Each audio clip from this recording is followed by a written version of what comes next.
Olá, sétimo ano, bom dia. Hoje, segunda-feira, dia 10 de maio de 2021, vamos iniciar mais uma aula de oficina de negócios. Primeiro, a gente vai relembrar um pouquinho do início do nosso capítulo 4. Lembrando que as atividades devem ser realizadas, tirada a foto e ser enviada pelo aplicativo para a nota.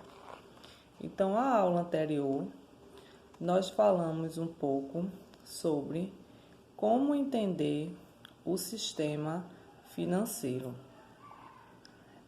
Falamos aí que as operações entre trocas de moedas, dá-se o nome de câmbio, porque cada país apresenta um sistema financeiro diferente.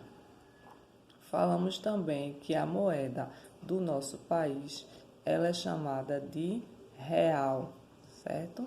Então, falamos também das moedas que eu pedi para vocês desenharem, certo? As moedas antigas que existiram no Brasil.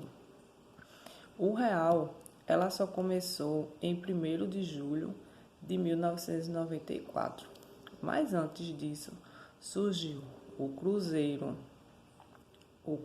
novo, depois voltamos para o cruzeiro, cruzado novo, cruzeiro real, até chegar na nossa moeda, o real. Conhecemos o Banco do Brasil, que emite as moedas, certo? E também quem fabrica o dinheiro, que é a CMB, que é a Casa da Moeda do Brasil. Ela também ela funciona como um tipo de gráfica. Ela produz os selos, os diplomas e também os passaportes. Ela é considerada uma das melhores do mundo. Então, usamos a sigla BC para representar o Banco Central e CMB para representar a Casa da Moeda no Brasil. E vimos a trajetória da Casa da Moeda do Brasil desde o início, em 1694, quando inaugurou a sede dela em Salvador, na Bahia. Então, ela foi fundada em 1694, em Salvador, na Bahia. E desde esse ano, ela foi percorrendo para o Rio de Janeiro, depois foi para Recife, depois voltou para Rio de Janeiro, voltou para Salvador, foi por Minas Gerais, depois voltou para o Rio, depois ela voltou para Salvador, foi para o Rio novamente, onde ela está até hoje, certo? Desde 1984, ela está no Parque Industrial, no distrito de Santa Cruz, no Rio de Janeiro, onde ela permanece até os dias de hoje. Então, nas aulas anteriores, eu pedi para vocês desenharem e pintarem todas as moedas que já foram passadas. Vocês têm um exemplo aí no livro, na página 31. E também para fazer o desenho da Casa da Moeda do Brasil.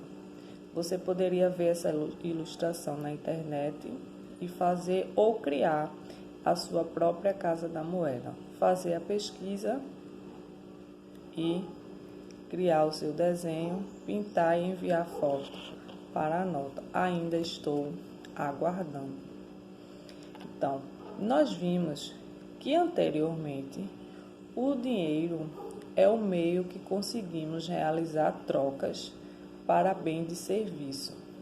Isso porque o dinheiro é materializado na forma de uma moeda oficial.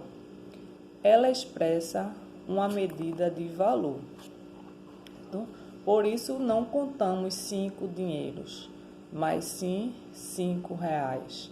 Não damos aí 20 dinheiros, mas sim 20 reais, certo? Na verdade, o nosso dinheiro, ele circula de duas formas. Na forma de moeda, que vocês conhecem, e também na fórmula de cédula. Então, bastaria imprimir uma maior quantidade para as pessoas que tivessem com pouco dinheiro? Infelizmente, isso não é possível, porque a moeda é uma representação. Ela reflete o volume de riqueza de um território e, portanto, seu valor é baseado nessa riqueza, certo? Se eu multiplico a quantidade de cédulas sem multiplicar a riqueza, essas cédulas valerão menos, pois elas vão valer a frações bem menores do que as riquezas do território. Então, isso daí foi o que nós vimos na aula anterior. Agora nós vamos continuar o capítulo, vocês vão acompanhar a partir da página 32, certo? Vamos acompanhar a partir da página 32, que vai falar também sobre relação entre dinheiro, certo? Então, o volume de bens e serviços que se pode comprar em determinada quantia é chamado de poder de compra, certo?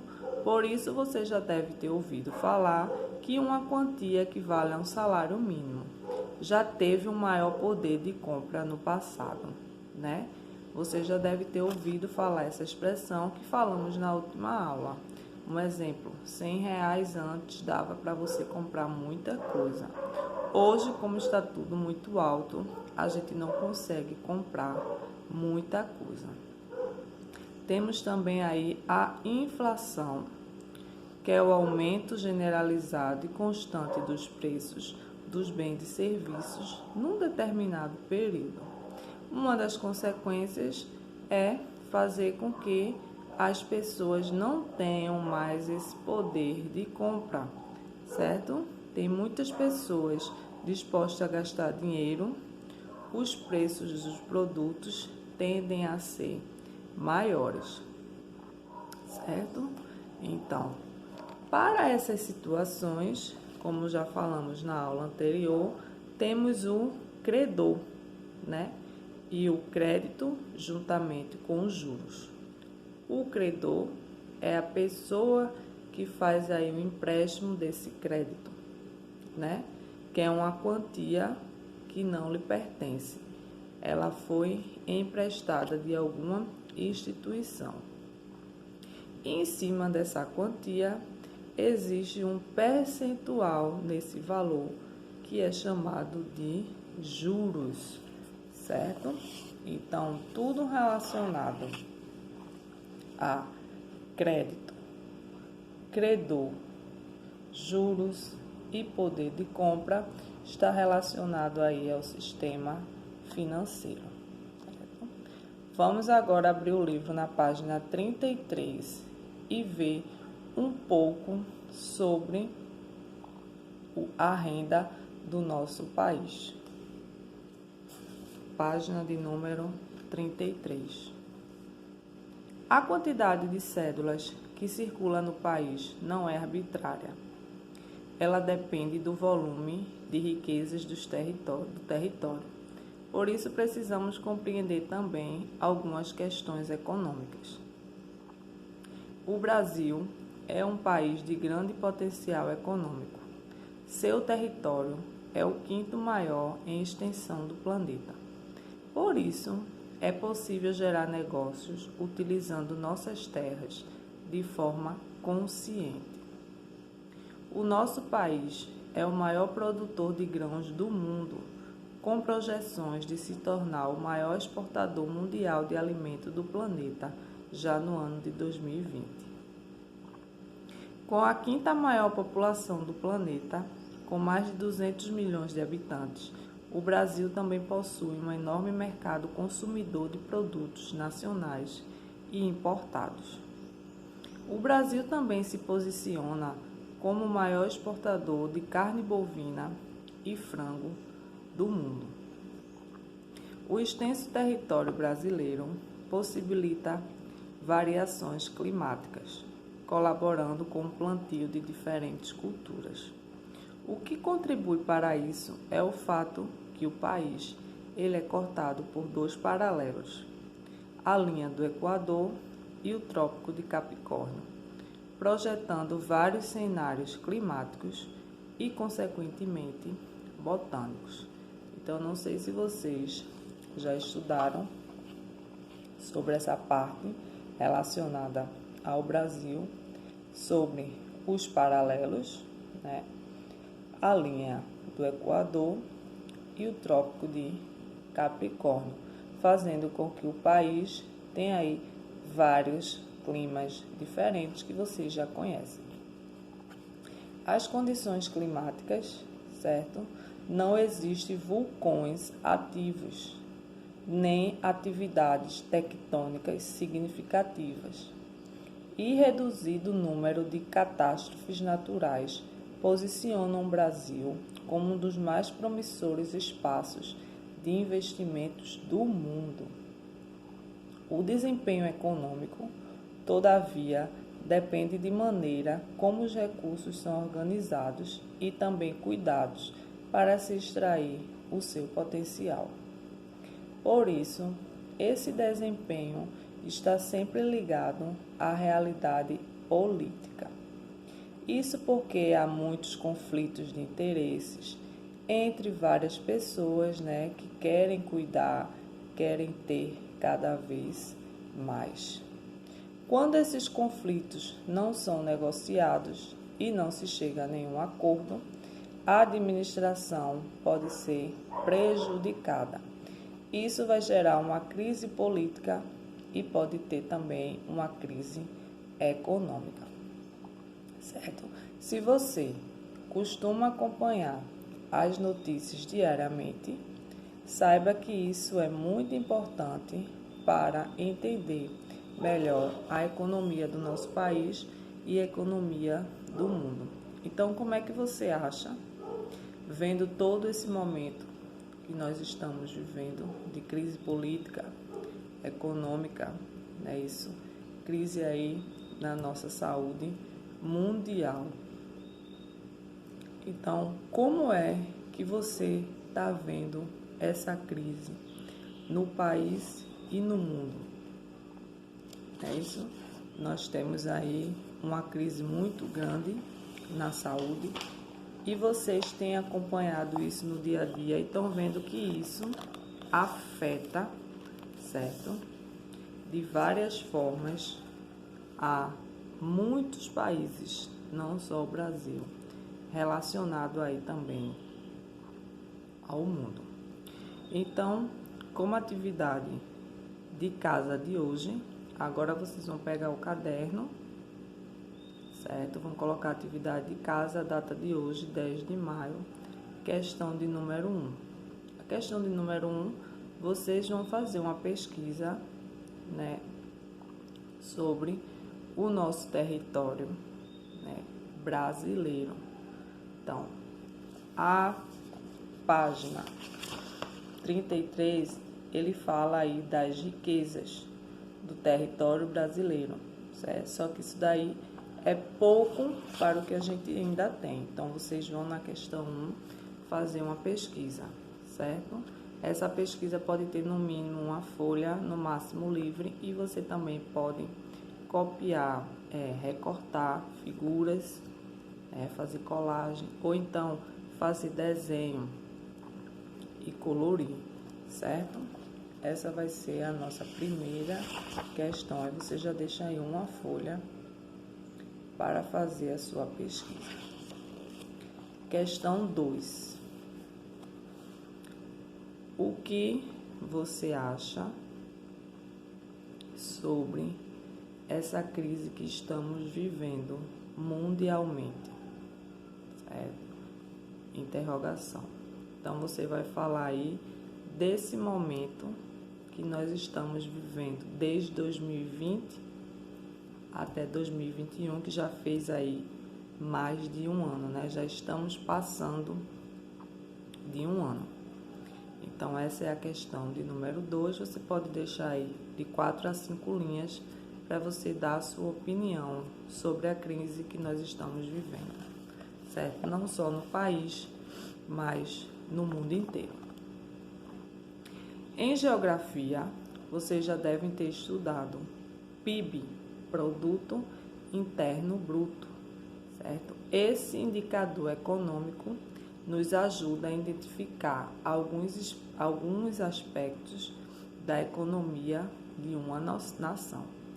O PIB é a soma de tudo que se produz na localidade em um determinado período. Assim, quanto maior a produção, maior vai ser o seu PIB. Quando não há crescimento no PIB, a gente tem aí um efeito cascata. Há uma redução de tudo, de produtos, de serviços, que vai ter uma redução nos lucros e as empresas têm que ser forçadas a reduzir os seus funcionários, né? Vocês já devem ter visto que isso é uma coisa muito normal.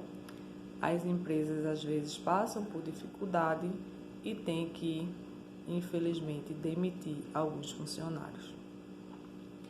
Então, até 2015 foram vistos os maiores PIBs do mundo: Estados Unidos, China, Japão, Alemanha, Reino Unido. Aí temos França, Índia, Brasil, Canadá e Itália, em trilhões de dólares. Veja os Estados Unidos com 18,379 e a China ainda um pouquinho atrás com 11,253. Onde está o Brasil? 1,883. E mesmo assim ainda está com os PIBs maiores do mundo. O Brasil, como vocês estão vendo aí na tabela, ocupa a posição de número 8, com as maiores economias do planeta. Mas a gente sabe que isso não é uma realidade diária, né, da população. Isso é bem diferente na quantidade de números. A maior parte dos brasileiros não usufrui dessas riquezas. Isso acontece porque a renda do Brasil é muito mal distribuída para os seus habitantes. Grande parte do dinheiro que se circula no país está em posse da minoria, enquanto a maioria pega apenas só uma pequena fatia dessa riqueza. Então, os países com maior desigualdade do mundo: África do Sul, Namíbia, Zâmbia, Honduras, Chile, Colômbia, o Brasil, Guatemala, Lesoto, Panamá, Suazilândia e Paraguai. Tem o PIB aí detido pelos 10% mais ricos. Tem o PIB detido pelos 10% mais pobres e o número de vezes que os mais ricos são mais ricos que os mais pobres. Então, os ricos são mais ricos que os mais pobres. Observem a tabela do Brasil. 42 vezes os ricos são mais ricos, certo? Que os mais pobres. Então, 42 é o número do Brasil. Na África do Sul, com o maior em 49 e Honduras com 57. São os maiores. Então, vejam como é a má distribuição dos mais ricos com os mais pobres. Então, você vai fazer uma pesquisa agora, a questão de número 3. Vamos voltar para a sua atividade de casa. Questão de número 3. Essa tabelinha verde que você está vendo aí no seu livro, certo? Essa daqui com os PIBs maiores do mundo. Se por acaso você está sem um livro, não tem problema, eu já falei os 10 países com os PIBs maiores do mundo e eu vou falar novamente. Você vai escolher um desses países e vai fazer uma pesquisa sobre ele relacionado a tudo: economia, cultura, religião, não é isso? A expansão territorial, os benefícios, desenvolvimento e também sobre o produto interno bruto. Vocês vão fazer uma pesquisa ampla na questão de número 3. Então, a questão 3 é: escolha um dos países com o maior PIB do mundo para fazer uma pesquisa. Então, você tem a opção Estados Unidos, China, Japão, Alemanha, Reino Unido, França, Índia, Brasil, Canadá e Itália. Você vai escolher apenas um país, fazer uma pesquisa sobre vários aspectos, certo? Essa pesquisa tem que ser grande. E, novamente, quem quiser fazer, recortar e colar ou desenhar, também está aí permitido, certo? Então, por qual motivo falamos da economia brasileira e mundial com tanto ênfase? É simples compreender o funcionamento da economia do nosso país. É fundamental para um perfeito planejamento familiar de médio prazo e também de longo prazo. Quando há um crescimento econômico, aumentamos as oportunidades de emprego, há mais volume de pedidos de empresas, as empresas lucram mais e oferecem mais postos de trabalho a seus colaboradores.